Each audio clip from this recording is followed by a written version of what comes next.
Supreme court of Pakistan का फैसला आ गया। ये फैसला कैसा था, इसकी इम्प्लीकेशंस क्या क्या होंगी, ये फैसला हुकूमत के हक में है या इमरान खान साहब के हक में है, और इस फैसले के बाद जो नए 3 सवाल पैदा हुए हैं वो सवाल क्या क्या हैं, और क्या इस फैसले पे अमल दरामद हो सकेगा या नहीं होगा, ये हम आज की वीलॉग में कवर करेंगे। सुप्रीम कोर्ट ऑफ पाकिस्तान का फैसला आ गया और सुप्रीम कोर्ट ऑफ पाकिस्तान का दावा यह है कि यह फैसला 3/2 जजेस का है। 5 रुकनी बेंच था जिसमें से 3 जजेस ने फैसला किया कि वक्त पे इलेक्शन होने चाहिए, और इमरान खान साहब इस फैसले पे बहुत ज़्यादा मुतमईन भी हैं और वह खुशियों के शादियाने भी बजा रहे हैं। जबकि 2 जजेस ने इस फैसले से इख्तलाफ किया। उन 2 जजेस का यह कहना था कि ये फैसला हमारी डोमेन में आता ही नहीं है, और लाहौर हाई कोर्ट और पेशावर हाई कोर्ट के अंदर क्योंकि ये दरख्वास्तें पेंडिंग है और उन दरख्वास्तों का फैसले का इंतज़ार करना चाहिए। लेकिन बहरहाल इसके बाद एक नई डिबेट शुरू हो गई। फवाद चौधरी साहब का ये कहना है कि ये फैसला 5/0 का है, यानी 5 के 5 जजेस ने यह फैसला किया है कि इलेक्शन 90 दिनों के अंदर ही होने चाहिए। जबकि हुकूमत की तरफ से आज़म नज़ीर तारड़ साहब का ये दावा है कि यह फैसला 4/3 का है। वो उन 2 जजेस को भी शामिल कर लेते हैं जो इस बेंच का हिस्सा नहीं बने थे, और उनका यह कहना है कि यह फैसला 4 जजेस ने हमारे हक में दे दिया और 3 जजेस ने हमारे खिलाफ दे दिया है। लिहाजा एक नई कंट्रोवर्सी गवर्नमेंट की तरफ से भी स्टार्ट होगी। और तीसरी तरफ से जो सुप्रीम कोर्ट ऑफ पाकिस्तान का इस वक्त का जो मौक़िफ़ है वो ये है कि यह फैसला 3/2 के ज़रिए हुआ है। अब एक नई कंट्रोवर्सी कि यह फैसला 5/0 का हुआ है, यह फैसला 3/2 का हुआ है, यह फैसला 4/3 का हुआ है, ये एक नई कंट्रोवर्सी है। लेकिन मेरा ज़ाती ख्याल ये है कि इन कंट्रोवर्सीज़ की अब कोई गुंजाइश नहीं है। ये फैसला आ चुका है और ये फैसला 5 रुकनी बेंच ने किया है, और 3 जजेस ने वक्त पे इलेक्शन करवाने का फैसला दे दिया और 2 जजेस ने इख्तलाफ किया। लिहाजा इस फैसले को इसी तरह मानना पड़ेगा। अगर आप इस फैसले से डेविएट करते हैं, इस फैसले को मुस्तरद करते हैं या इसके अंदर मेंगनियाँ डालने की कोशिश करते हैं, तो आप अपना कद भी कम करेंगे और पाकिस्तान के अंदर मजीद बहरान भी पैदा करेंगे। लिहाजा पहली जो बात है वो ये है कि आपने बहरहाल इस फैसले को आपको मानना पड़ेगा। यहाँ पे मैं एक और इंकशाफ भी करता चलूँ कि आपको याद होगा कि जब ये केस शुरू हुआ था तो उस वक्त पाकिस्तान पीपल्स पार्टी की तरफ से और पाकिस्तान बार कौंसिल की तरफ से ये अपील की गई थी कि एक फुल कोर्ट बनाया जाए जिसमें पूरी सुप्रीम कोर्ट बैठ के ये फैसला करे कि क्या ये इलेक्शन वक्त पे होने चाहिए या नहीं होने चाहिए, और जो इलेक्शन से रिलेटेड छोटी छोटी डिटेल्स हैं उनमें भी जाके बहुत सारी चीज़ों को चेक किया जाए, देखा जाए और उसको भी एड्रेस किया जाए। अब ये कंट्रोवर्सी चल रही थी, ये एक मुतालबा चल रहा था, लेकिन ऐन वक्त में पाकिस्तान पीपल्स पार्टी के वकील फारूक एच नाइक ने यह दरख्वास्त वापस ले ली। उन्होंने ना सिर्फ ये फुल कोर्ट की दरख्वास्त वापस ले ली बल्कि उन्होंने इस 5 रुकनी बेंच को भी तस्लीम कर लिया। अब ये एक बहुत बड़ी मिस्ट्री है कि जब गवर्नमेंट की तरफ से या पीडीएम की तरफ से ये मुतालबा किया जा रहा था और पाकिस्तान बार कौंसिल की तरफ से भी ये मुतालबा किया जा रहा था कि फुल कोर्ट बनना चाहिए, लेकिन आपने ऐन वक्त पे ये दरख्वास्त वापस ले ली, तो ये आपने दरख्वास्त वापस क्यों ली? इस पर बहुत सी स्पेकुलेशन इस वक्त जारी है पाकिस्तान में। कुछ वकला का, जो सीनियर वकला है, उन सब का ये कहना है कि ये शायद कोई डील हो गई थी अपोजिशन और गवर्नमेंट के अंदर कि इस फैसले को इसी तरह चलने दें और 5 रुकनी बेंच बनने दें। सुप्रीम कोर्ट ऑफ पाकिस्तान का जो फैसला आएगा उसके बाद देखेंगे कि हम इसमें क्या कर सकते हैं। लिहाजा ये कुछ सेटलमेंट की वजह से इस किस्म की अरेंजमेंट की गई कि फुल कोर्ट की दरख्वास्त वापस हो जाए, और फुल कोर्ट की दरख्वास्त फिर वापस हो गई। अब अगला सवाल यह है कि इस फैसले का सबसे ज़्यादा फ़ायदा किसको होगा? मेरा ज़ाती ख्याल यह है कि यह फैसला गवर्नमेंट ऑफ पाकिस्तान की फेवर में जाता है, पीडीएम की फेवर में जाता है, और इमरान खान साहब को इस फैसले का बहुत ज़्यादा फ़ायदा नहीं होगा। आप अगर आइन को पढ़ें तो आइन क्लैरिटी के साथ ये कहता है कि जब भी कोई असेंबली ब्रेक होगी या टूटेगी तो 90 दिनों के अंदर अंदर इलेक्शन करवाना ज़रूरी होगा। लेकिन ये जो फैसला है इसमें एक गुंजाइश पैदा कर दी गई है कि इलेक्शन कमीशन वो सदर के साथ और खैबर पख्तूनख्वा के गवर्नर के साथ कंसल्ट करे, उनके साथ मुशावरत करे, और मुशावरत करके इस 90 दिन के बैरियर को थोड़ा सा आगे भी ले जाया जा सकता है। अब सवाल यह है कि आइन जब क्लैरिटी के साथ आपको कहता था कि 90 दिनों के अंदर अंदर आपने इलेक्शन करवाना है, तो इस फैसले ने तो इलेक्शन कमीशन को मजीद तगड़ा कर दिया। अब वो इस क्लास को, इस आर्टिकल को तोड़ के इस मुद्दत को आगे बढ़ा सकता है। अब अगला सवाल यह है कि यह मुद्दत कितनी हो सकती है, क्योंकि इस फैसले के अंदर यह दर्ज नहीं है कि डेडलाइन क्या है। अगर सुप्रीम कोर्ट ऑफ पाकिस्तान ये कह देती कि आप 90 दिनों के बजाय 100 दिन के अंदर या 150 दिन के अंदर या 110 दिनों के अंदर या 120 दिनों के अंदर अंदर हर सूरत इलेक्शन करवा दें, फिर तो ये फैसला बड़ा क्लियर था। फिर इलेक्शन कमीशन इस फैसले का पाबंद हो जाता और हुकूमत पाकिस्तान भी इसकी पाबंदी करने पर मजबूर हो जाती। लेकिन क्योंकि इस फैसले में ये चीज़ नहीं लिखी गई, तो इसका मतलब यही लिया जा सकता है कि इलेक्शन कमीशन को थोड़ा सा मजीद एम्पावर कर दिया गया है और ये वो इलेक्शन कमीशन है जिसके ऊपर इमरान खान साहब को एतमाद नहीं। तो ये इलेक्शन कमीशन जिस पे इमरान खान साहब को एतमाद नहीं, वो अब 90 दिन की मुद्दत से आगे भी ले जा सकता है इस इलेक्शन को। अब अगला सवाल यह है कि इलेक्शन कमीशन के पास कितने दिन है मजीद। मेरा ख्याल ये है कि इलेक्शन कमीशन इस मुद्दत को अक्टूबर 2023 तक भी बढ़ा सकता है, क्योंकि जब इलेक्शन कमीशन अपने अख्तियारात इस्तेमाल करेगा तो बहुत सारे सवाल उनके सामने आएंगे और उन सवालों की रोशनी में वो इस मुद्दत को बढ़ा लेगा। जैसा अगर ये कहा जाए कि इमरान खान साहब को इस फैसले का कोई बहुत ज़्यादा फ़ायदा नहीं हुआ, तो ये बात बड़ी हद तक दुरुस्त है। दूसरी तरह हुकूमत है, हुकूमत को पता है कि जब इलेक्शन कमीशन के पास ये अख्तियार आ गया है तो अब इलेक्शन कमीशन के साथ डील करना कुछ ज़्यादा मुश्किल नहीं होगा, क्योंकि इलेक्शन कमीशन ने बिलाखिर 30 अरब रुपए इमीडिएटली मांग लिए गवर्नमेंट से और उसे 30 अरब रुपए फौरी तौर पर चाहिए और हुकूमत पाकिस्तान के ख़जाने में इस वक्त 30 अरब रुपए नहीं है। हुकूमत ये कह सकती है कि हमारे पास पैसे नहीं है, लिहाजा फौरी तौर पे हम आपको इन इलेक्शंस के लिए पैसे नहीं दे सकते। दूसरा, इलेक्शन कमीशन पाबंद है कि वो इस्टेब्लिशमेंट से सिक्योरिटी एहलकार मांगेगा, क्योंकि ज़ाहिर है इलेक्शन है, बड़ी ड्रिल है और उसके लिए आपको सिक्योरिटी एहलकार भी चाहिए।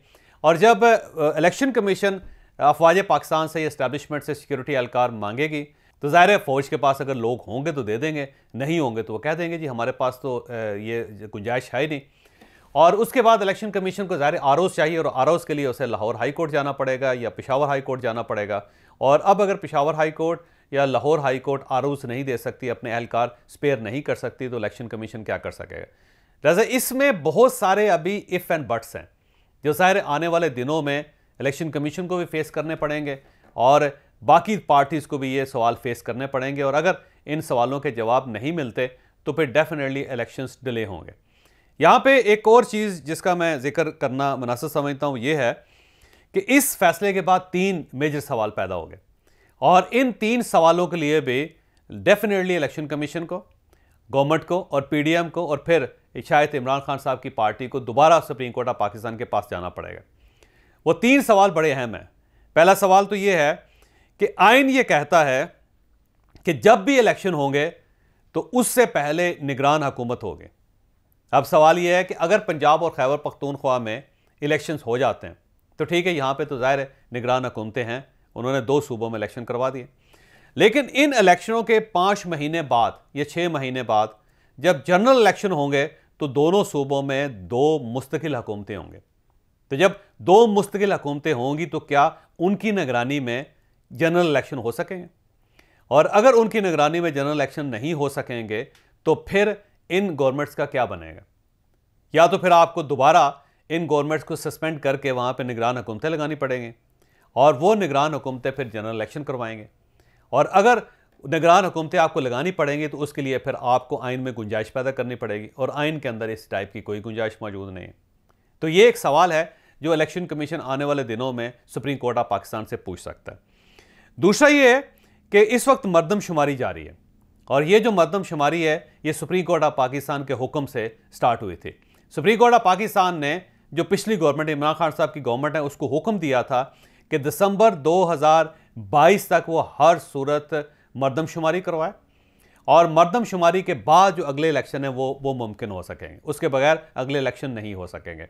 अब इमरान खान साहब की गवर्नमेंट ने मरदमशुमारी नहीं करवाई और ये जो फैसला है ये नए आने वाली गवर्नमेंट के गले पड़ गया। अब नई गवर्नमेंट ने मरदमशुमारी स्टार्ट कर दी है। 30 अप्रैल तक आपको ये मरदमशुमारी मुकम्मल करनी होगी।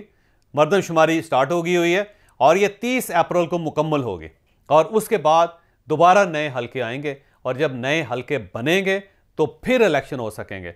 अब एक यहाँ पे सवाल पैदा हो गया, बल्कि एक आइनी बहरान पैदा हो गया कि आपने 2 सूबों में, पंजाब जो पाकिस्तान का सबसे बड़ा सूबा है और खैबर पख्तूनख्वा जो पाकिस्तान का तीसरा बड़ा सूबा है, उन दोनों सूबों में आपने पुरानी मरदमशुमारी के तहत, पुराने हल्का बंदियों के तहत इलेक्शन करवा दिए और जब जनरल इलेक्शन हो रहे हैं तो उसमें 2 सूबे, उनमें नई हल्का बंदियों के ज़रिए इलेक्शन हुए और जो पूरे मुल्क का इलेक्शन है वो भी नई हल्का बंदियों के ज़रिए हुआ। तो इस इलेक्शन की क्या जस्टिफिकेशन होगी कि आप 2 सूबों में पुरानी मरदमशुमारी, पुराने हल्का बंदियों से इलेक्शन करवा रहे हैं और उसके बाद जनरल इलेक्शन, और 2 सूबों में आप नई मरदमशुमारी और नए हल्का बंदियों के जरिए इलेक्शन करवा रहे हैं। तो फिर ये इलेक्शन कैसे वैलिड होंगे, उनकी क्या हैसियत होगी। और तीसरा सवाल बड़ा है, मैं तीसरा सवाल ये है कि अगर आज पंजाब में और खैबर पख्तूनख्वा में कबल अज़ वक्त इलेक्शन हो जाते हैं तो ये जो बहरान है ये सिर्फ इस असम्बली तक महदूद नहीं रहेगा, बल्कि उसके बाद आने वाले दिनों में ये मुसलसल चलता रहेगा। बाकी अगर ज़िंदगी जब भी इलेक्शन होंगे तो जनरल इलेक्शन और 2 सूबों के इलेक्शन अलग होंगे और पंजाब और खैबर पख्तूनख्वा के इलेक्शन अलग होंगे, और जो हुकूमतें इन 2 सूबों में बनेगी वो जनरल इलेक्शंस पे असरअंदाज होंगी। तो आपने आने वाले दिनों में भी एक बहरान पैदा कर लिया जो ज़ाहिर है जिसका कोई सलूशन या जिसका कोई जवाब आपके पास नहीं है। ये फैसला मुकद्दम है, सुप्रीम कोर्ट ऑफ पाकिस्तान का फैसला है और ये फैसला हरफ़ आखिर है पाकिस्तान में, ज़ाहिर है सबसे बड़ी अदालत है, इसे तस्लीम कर लेना चाहिए। लेकिन साथ साथ इन सवालों को एड्रेस करना भी ज़रूरी है, क्योंकि जब आप इन सवालों को एड्रेस नहीं करेंगे तो बहरान ख़त्म नहीं होगा, बहरान में मुसलसल इजाफा होता जाएगा।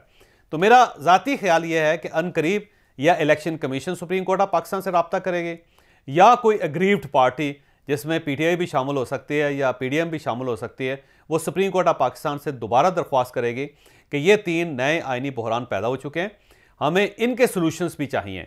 क्या हमें मरदमशुमारी सस्पेंड कर देनी चाहिए और पुरानी हल्का बंदियों के तहत सारे इलेक्शन करवाने चाहिए आने वाले दिनों में?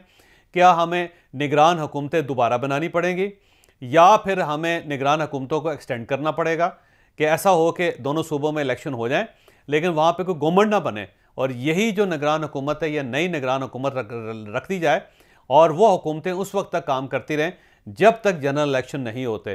तो ये आपको गुंजाइश निकालना पड़ेगी और इसके साथ साथ ये गुंजाइश भी निकालना पड़ेगी कि अब आपको आइन के अंदर एक ऐसी तरमीम करना पड़ेगी कि सूबों के अंदर किसी वक्त भी इलेक्शन हो सकते हैं और जनरल इलेक्शन और सूबों के इलेक्शन को अलग अलग रखा जा सकता है। तो ये चीज़ भी आपको एड्रेस करना पड़ेगी। तो ये बहुत ज़्यादा बहरान है। इन बहरानों के लिए मेरा ख्याल है बार बार आपको सुप्रीम कोर्ट ऑफ पाकिस्तान के पास जाना पड़ेगा। अगर सुप्रीम कोर्ट ऑफ पाकिस्तान आज के फैसले में ये सारे इश्यूज़ एड्रेस कर देती और इनको वंस फॉर ऑल हल कर देती तो फिर तो मसला हल हो जाता, या फिर फुल कोर्ट बन जाता, पूरी सुप्रीम कोर्ट ऑफ पाकिस्तान बैठ के एक मुत्तफिका फैसला कर लेती या कोई अक्सरियती फैसला कर देती तो तब भी ये मसला हल हो जाना था। लेकिन अब क्योंकि ये सोल्यूशन नहीं तलाश किए गए तो उसका नुकसान ये हो रहा है कि बार बार सुप्रीम कोर्ट ऑफ पाकिस्तान के पास अब जाना पड़ेगा। और यहाँ याद रखें कि supreme court of Pakistan active कब होती है? ये उस वक्त एक्टिव होती है जब कोई आइनी बहरान होता है और आपके पास उस बहरान को कोई जवाब नहीं होता, तो आप सुप्रीम कोर्ट ऑफ पाकिस्तान जाते हैं और सुप्रीम कोर्ट ऑफ पाकिस्तान उस इशू को देख के वो आइन की तशरीह करती है और फिर उस आइन की तशरीह के मुताबिक मामलात को सेटल किया जाता है। लेकिन ये पाकिस्तान की तारीख के उन चंद फैसलों में से एक फ़ैसला है कि जिसके फ़ैसले को भी मज़ीद तशरीह की ज़रूरत पड़ेगी बाद में इस फैसले को समझने के लिए या इसे सोल्यूशन की तरफ ले जाने के लिए दोबारा सुप्रीम कोर्ट से रब्ता करके इनसे कहना पड़ेगा कि जनाब आपका जो फ़ैसला था वो हमें समझ नहीं आ रहा, अब मेहरबानी करके हमें इस फैसले को समझा भी दें।